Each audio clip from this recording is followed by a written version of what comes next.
नमस्कार शेतकरी मित्रांनो, अतिवृष्टी नुकसान भरपाई जिल्ह्याने यादी जाहीर झाली मित्रांनो. ह्या 11 जिल्ह्यातील शेतकऱ्यांना आता मित्रांनो सर्वप्रथम हा लाभ मिळणार आहे. तर मित्रांनो, कोणकोणते 11 जिल्हे आणि कोणकोणते महसूल मंडळ ह्या 11 जिल्ह्यांमधील आहे हे आपण संपूर्ण माहिती मित्रांनो पुढे व्हिडिओमध्ये बघणार आहोत आणि किती लाभ मिळणार हे सुद्धा बघणार आहोत. परंतु मित्रांनो, त्याआधी जर तुम्ही या चॅनलवर नवीन असाल तर चॅनलला नक्की सबस्क्राईब करायला विसरू. मित्रांनो, शेतीविषयक व राजकारणातील सर्वात महत्त्वाचे आणि मेन अपडेट सर्वप्रथम आपल्याला तुम्हाला ह्याच व्हिडिओवर मिळतात मित्रांनो. चला तर आता आपण व्हिडिओला सुरुवात करूया. तर मित्रांनो, राज्यात जून जुलै 2023 या कालावधीत अतिवृष्टीमुळे व पुरामुळे शेतीच्या पिकाचे मित्रांनो अतोनात नुकसान झाले होते.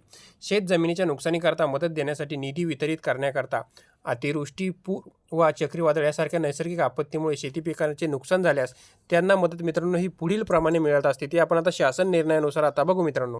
हंगामामध्ये उपयोगी पडावे याकरता शेतकऱ्यांच्या निर्विष्ट अनुदान स्वरूपात एका हंगामात एका वेळेस याप्रमाणे राज्य आपत्ती प्रतिसाद निधीतून विविध दराने मित्रांनो मदतही केली जाते. तसेच राज्य आपत्ती प्रतिसाद निधीच्या इतर मान्य बाबीकरता देखील विविध दराने मित्रांनो मदत जी ठरवेल असते त्याप्रमाणे दिली जाते.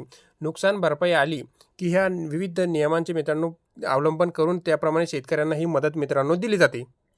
अतिराष्ट्रीय अनुदान वाटप सुरू शासन निर्णयात जर आपण विचार केला मित्रांनो, शासन निर्णय महसूल व वन विभाग क्रमांक CALS 2022 प्र क्रमांक 349 म 3 दिनांक 27/3/2023 अन्वये अतिवृष्टी, पूर यासारख्या नैसर्गिक आपत्तीमुळे राज्यात विविध जिल्ह्यात होणाऱ्या शेती पिकांच्या नुकसानीकरता व इतर नुकसानीकरता जी देण्यात येणारी मदत आहे मित्रांनो, शासन निर्णय हा सांगतो मित्रांनो. विभागीय आयुक्त अमरावती व औरंगाबाद यांच्याकडून जून जुलै या माहिती जो 2023मध्ये जो अतिवृष्टी पाऊस झाला होता मित्रांनो, त्यामुळे शेतकऱ्यांचे जे नुकसान झाले होते ते शेती पिकाच्या व शेतजमिनीच्या नुकसानीकरता अनुक्रमांका म्हणजे दिनांक 30/8/2023 ते 31/8/2023 या पत्रान्वये निधी मागणीचा प्रस्ताव मित्रांनो शासन प्राप्त झालेला आहे मित्रांनो.